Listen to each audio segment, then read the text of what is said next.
आइए चलते हैं हम आगे एशियान की तरफ। लास्ट टॉपिक में हमने एशियान की हिस्ट्री बैकग्राउंड थोड़ा सा स्टडी किया था। आज हम आगे चलते हैं एशियान जो है इम्पोर्टेंट क्यों है और इंडिया और एशियान के क्या रिलेशंस हैं। ठीक है, तो चलिए इससे पहले हम जान लेते हैं कि एशियान जो है वो कहाँ स्टैंड कर रहा है वर्ल्ड में। ठीक है, एशियान जो है वो थर्ड लार्जेस्ट मार्केट है वर्ल्ड के लिए। So huge economic power. ठीक है, सिक्स्थ लार्जेस्ट इकोनॉमी है वर्ल्ड में और थर्ड लार्जेस्ट है एशिया में। तो आप देखो कितनी जल्दी ये ग्रो किया। 1967 में ये फाउंड हुआ था। उसके बाद जितना जल्दी यूरोपियन यूनियन या चाइना ग्रो नहीं किया, उससे ज्यादा जल्दी एशियान जो था वो ग्रो किया था। ठीक है, और अभी भी कर रहा है। ठीक है, और इसका जो कंट्रीब्यूशन है रीजनल स्टेबिलिटी की तरफ वो भी बहुत ज्यादा है।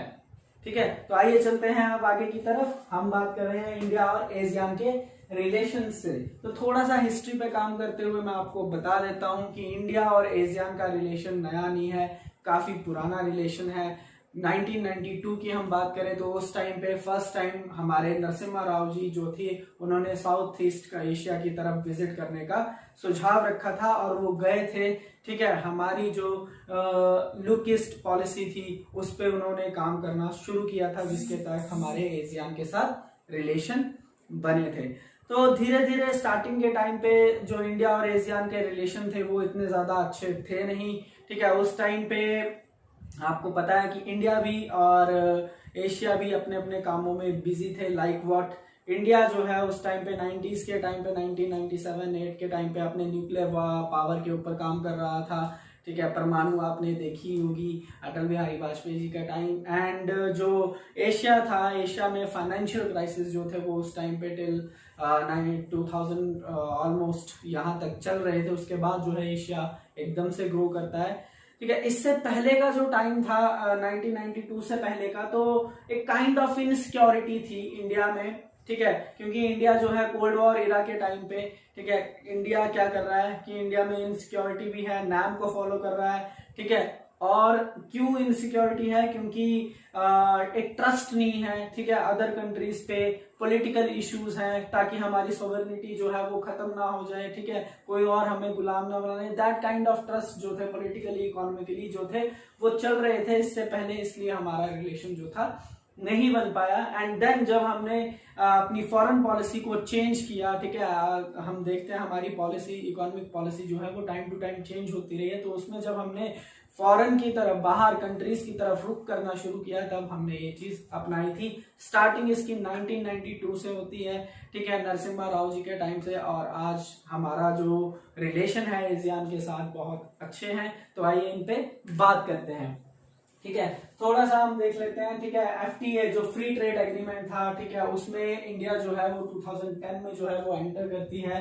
ठीक है, और जो मोदी जी द्वारा चलाई गई थी एक्ट ईस्ट पॉलिसी, ठीक है, लुक ईस्ट पॉलिसी जो थी वो नरसिम्हा राव जी के टाइम का है। और एक्ट ईस्ट पॉलिसी जो मोदी जी पहले से ही थी पर पास चलो उनके टाइम पे हुई, ये पॉलिटिकल इश्यू है, इस पे आएंगे नहीं।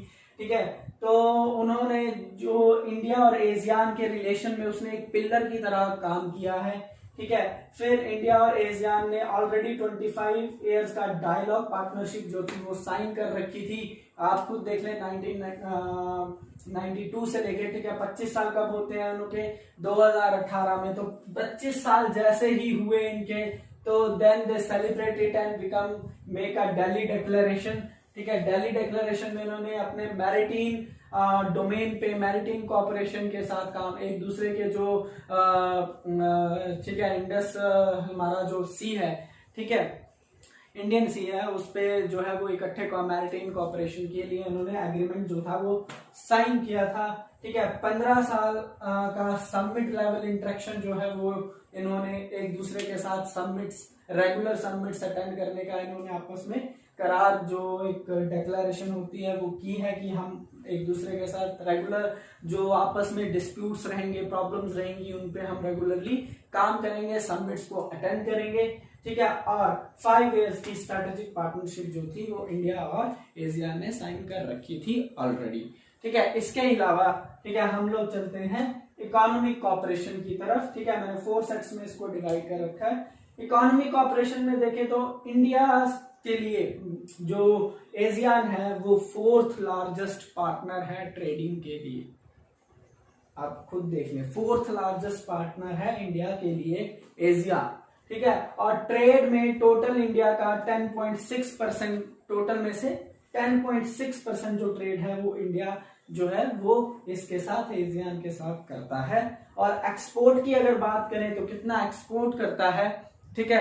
एक्सपोर्ट की अगर हम बात करें तो टोटल 11.28% जो रहता है, ठीक है, इसका हमारे टोटल एक्सपोर्ट से, ठीक है। ये आंकड़े पुराने हैं थोड़े, ठीक है, करंट भी ऑलमोस्ट इसके अप्रॉक्सी होंगे, ठीक है, यू कैन चेक इट, ठीक है। Then it's AIBC, that is ASEAN India business conference, ठीक है। एशियान इंडिया बिजनेस सेटअप में क्या था, 2003 में ये हुई थी। इसमें बात की गई थी कि इंडिया, एशियान में इंडिया की जो बिजनेस है वो सेटअप हो सकते हैं। इंडिया जो है वो अपना मार्केट जो है वो बिजनेस मार्केट जो है वो एशियान में सेटअप कर सकता है, ताकि उसमें जो लेबर वर्कर्स के लिए कोई दिक्कत या परेशानी जो है वो ना आए, ठीक है। नेक्स्ट हम आते हैं सोशल कल्चरल कोऑपरेशन पे। Social culture cooperation mean interaction with people, ठीक है। पीपल टू पीपल इंटरेक्शन कैसे जो है इनकी चली है, ठीक है। एशियान के स्टूडेंट जो है वो इंडिया में आते हैं पढ़ने, ठीक है। और स्पेशल ट्रेनिंग कोर्सेज भी दिए जाते हैं एशियान डिप्लोमेट्स को इंडिया में। और आप देख रहे हैं किस लेवल का जो है हमारा टाई अप है, सोशली भी, इकोनॉमिकली भी, ठीक है। नेक्स्ट हम चलते हैं कि एक्सचेंज ऑफ पार्लियामेंट, हमारे जो पार्लियामेंटेरियंस पीपल हैं, ठीक है, MPs हैं वगैरह, ये भी आपस में एक्सचेंज करते हैं, ठीक है, एक्सचेंज होते हैं, वहां का सिस्टम समझते हैं, वो यहाँ का सिस्टम समझते हैं, एंड एक काइंड ऑफ कॉपरेशन जो है वो इनमें चलता आ रहा है। अदर में 2-3 चीजें, दिल्ली डिक्लेरेशन जो मैंने ऑलरेडी आपको यहाँ पे बता रखी है। इसके अलावा ASEAN India centre, ASEAN India centre की मैं बात करूं तो इसमें क्या है, इसमें पॉलिसी जो मेकिंग करते हैं, ठीक है, जो इंडियन बुद्धिजीवी हैं, ठीक है, या जिनको काम दे रखा है वो पॉलिसी रिसर्च का, ठीक है, नेटवर्किंग एंड अदर एक्टिविटीज का। तो think tank like Indian think tank is the planning commission जो था पहले, उसको थिंक टैंक के नाम से बुलाया जाता है, ठीक है। नीति आयोग हमारा आज के टाइम पे उसका नाम बदल दिया गया है, ठीक है। तो सेम जो दोनों ग्रुप हैं इंडिया और एशियान का, तो दोनों के थिंक टैंक्स आपस में क्या करते हैं, इन पॉलिसी रिसर्च पे या नेटवर्किंग पे, कम्युनिटी पे कैसे काम किया जाए, दोनों ही आपस में एक दूसरे के साथ टाई अप्स जो है वो रखते हैं। तो आज के टाइम पे अगर देखा जाए तो एशियान जो है वो जरूरी भी है, ठीक है। अगर इंडिया के व्यू पॉइंट से बात करें तो इंडिया ने अपने कंट्रीज के साथ रीजनल ग्रुप्स जो बनाए थे, सार्क, बिम्स्टेक एंड ऑल, ठीक है। तो सार्क का फेलियर, ठीक है, उसके बाद इंडिया का बिम्स्टेक की तरफ जाना, ठीक है, एंड धीरे धीरे उसको ये था कि कहीं ना कहीं जो है वो एक, अगर हम टेक्निकली बात करें, स्ट्रेटेजिकली, तो क्योंकि इंडिया जो है कहीं ना कहीं अभी जो पार्टनरशिप लेवल में है, कहीं ना कहीं स्टेबल नहीं हो पा रहा है अपने जो नेबर कंट्रीज हैं, ठीक है। तो स्टेबिलिटी इज मच नीडेड। एक तरफ से चाइना है, एक तरफ से पाकिस्तान है, तो कभी भी जो है वो टकराव जो है बना ही रह रहा है। आप अभी भी देख सकते हैं टकराव जो है करंट इश्यूज में भी चल रहा है। चाइना जो है वो POK डिस्प्यूटेड लैंड में जो है वो डैम बिल्ड करने को कह रहा है, तो काइंड ऑफ ऐसा चल रहा है। तो इंडिया में ऐसा पॉलिटिकली स्टेबल होना, जो ग्रुप्स हैं, अगर साथ के पड़ोसी राज्य ही इंडिया को सपोर्ट नहीं करेंगे तो टेक्निकली और क्या होगा, इंडिया के लिए एक स्ट्रैटेजिकली सोचना पड़ेगा। इसलिए इंडिया को अपना जो है वो एक ग्रुप जो है वो अच्छा स्टैंड करने की जरूरत है। नो डाउट इंडिया जो है आज के टाइम पे एक बड़े अच्छी पोजीशन पे है और ग्लोबल लेवल पे एक अच्छा नाम है, ठीक है। दोनों को अगर एशियान और इंडिया जो है दोनों ही रीजनल, कल्चरल और इकोनॉमिकली जो है अच्छे ग्रो कर रहे हैं, तो इनके टाइज जो है वो अच्छे रहे। और नेक्स्ट भी जो है क्या क्या इनके अंदर चेंजेस आते हैं और क्या क्या ये जो पार्टनरशिप ट्रेड्स के ऊपर है या कोई भी आर्मी के ऊपर है, क्या क्या ये साइन करते हैं।